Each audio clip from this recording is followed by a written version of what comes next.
ouverture de la déclaration d'impôt 2025 sur les revenus de 2024 pour les salariés, les auto-entrepreneurs ou les deux. Bref, pour tout le monde. Dans cette vidéo, je te donne, on va dire, le guide ultra simple et complet pour t'aider à déclarer tes impôts correctement et sans prise de tête et surtout sans risque de te tromper. Donc, si tu es salarié, ce que tu dois savoir, c'est que ton employeur transmet tous les mois directement tes revenus à l'administration fiscale avec le prélèvement à la source que tu dois connaître. Voilà, donc quand tu ouvres ta déclaration d'impôt ou si tu reçois ta fiche d'impôt, les montants sont déjà pré-remplis dans les cases 1AJ si tu es le déclarant 1 et 1BJ si tu es le déclarant 2.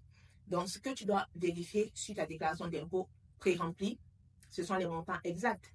Tu dois regarder ta fiche de paye de décembre si tu as travaillé dans une seule entreprise et comparer le montant net fiscal ou net imposable avec ce qui est reporté sur ta déclaration d'impôt. Donc, tu dois vérifier si tu as tous tes employeurs, les primes, les indemnités pour l'emploi, les indemnités maladie aussi. Et tu peux ajouter ou corriger des choses manuellement. C'est possible. Si tu as des frais professionnels, par défaut, il y a un abattement de 10% qui est appliqué automatiquement. Voilà. Mais si tu as des frais professionnels plus élevés, par exemple des déplacements, des repas, des doubles logements, etc., tu peux choisir de déduire ces frais réels. Mais il faut pouvoir apporter les justificatifs avec des factures par la suite. Il ne faut pas que déduire, il faut des preuves. Voilà. Maintenant, qu'en est-il des réductions et des crédits d'impôt? Parce que ça, c'est très important. Donc, si tu as fait des dons à des associations, si tu as eu des frais de garde d'enfants, des emplois à domicile, des travaux énergétiques, etc., n'oublie pas aussi de les déclarer parce que c'est beaucoup d'argent. Parce que je me rappelle, moi, quand mes enfants étaient petits, je récupérais donc ces frais-là, les frais de garde d'enfants. Donc, n'oublie pas de les déclarer si tu as ces frais. Maintenant, si tu es auto-entrepreneur uniquement, avis au consultant Shogun. Tous les mois déjà, vous déclarez auprès de l'URSSAF, mais ce n'est pas suffisant parce qu'en plus, vous devez faire une déclaration d'impôt annuelle. Même si vous êtes déjà prélevé à la source, lorsque vous avez opté pour le prélèvement libératoire. Voilà, donc vous devez déclarer à l'URSSAF, même si vous n'avez rien gagné, vous déclarez 0. Il y a 2 démarches à faire, à ne pas confondre. Il y a la déclaration du chiffre d'affaires, comme je l'ai dit, qui est obligatoire lorsque tu es auto-entrepreneur, à faire soit au mois, soit au trimestre, auprès de l'URSSAF, obligatoire. Et ensuite, tu vas déclarer ton chiffre d'affaires chaque année. Donc, beaucoup de consultants Shogun confondent ça. Annuellement, tu vas déclarer ton chiffre d'affaires aux impôts dans ta déclaration de revenus et tu as 2 cas possibles. Soit tu choisis le prélèvement libératoire, ça veut dire que tu payes l'impôt en même temps que tes cotisations sociales auprès de l'URSSAF, soit tous les mois, soit tous les trimestres. Voilà. Mais même si tu payes tes impôts auprès de l'URSSAF tous les mois, tu dois quand même le déclarer sur ton chiffre d'affaires, donc sur ta déclaration d'impôt pour informer l'administration fiscale. Donc, c'est très important de ne pas oublier de le faire, même si tu as payé avec l'option libératoire auprès de l'URSSAF. L'administration ne va pas te réclamer en plus, sauf peut-être le différentiel à payer. Voilà, mais l'administration a besoin que tu déclares pour calculer ton revenu fiscal de référence dont la CAF a besoin, pour calculer tes aides, etc. Donc, c'est très important de le faire. Et si tu n'as pas choisi le prélèvement libératoire, tu dois déclarer ton chiffre d'affaires et l'administration fiscale va appliquer un abattement forfaitaire de 71% si tu vends des biens dans l'activité commerciale. Donc, vous, les consultants, quand vous êtes concernés, de 50% si tu fais des prestations de services, voilà, artisans, commerçants, etc. Et de 34% si tu as une activité libérale, comme par exemple un coach, un consultant, etc. Donc, tu es imposé sur le revenu net après abattement. Donc, tu n'es pas imposé sur la totalité de ton revenu. C'est important de le comprendre et de le savoir. Et maintenant, en tant qu'auto-entrepreneur, tu remplis ou dans ta déclaration, tu remplis les cases 5KO, 5KO0 et 5KP, vente de biens.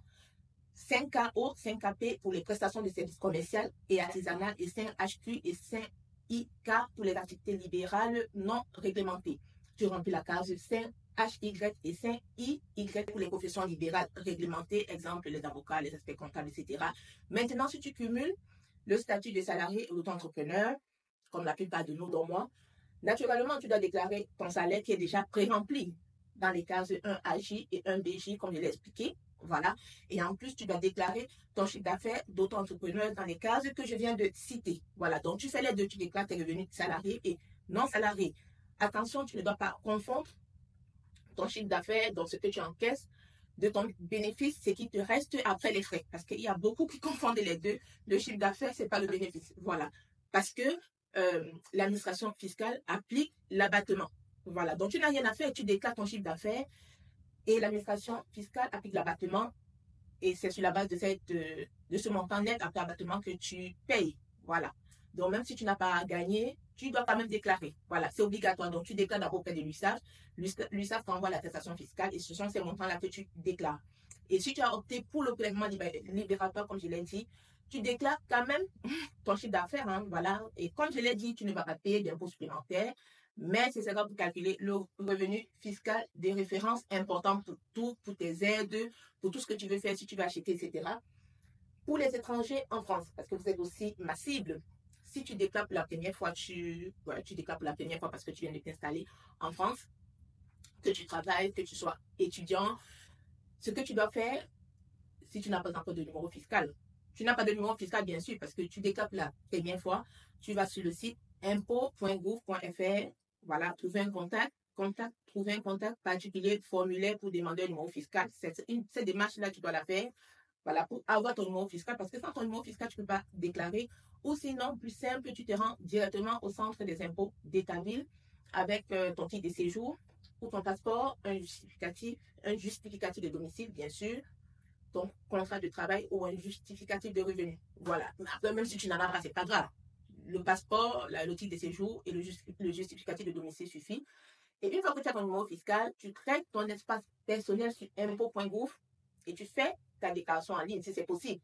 Voilà, sinon, voilà, en général, pour la première fois, tu l'as fait sous format papier et que tu déposes au centre des impôts de ta ville. Donc ça, tu le fais, même si tu n'as pas beaucoup gagné. Dans tous les cas, il faut déclarer, même si c'est pour déclarer zéro. Il faut déclarer, c'est obligatoire parce que la déclaration d'impôt, c'est une obligation légale. C'est cette déclaration-là qui t'ouvre tous les droits en France. Comme je l'ai dit, la carte, le logement, la sécurité sociale, la régularisation, la naturalisation.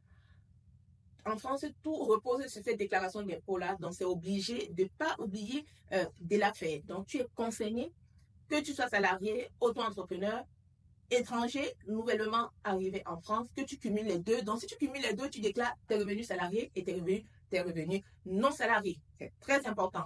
Voilà, donc, parce que si tu n'oublies pas de déclarer, tu risques des pénalités, des retards ou des pertes de droits. Donc, si mon contenu t'est utile, je te laisse partager la vidéo, t'abonner et je te dis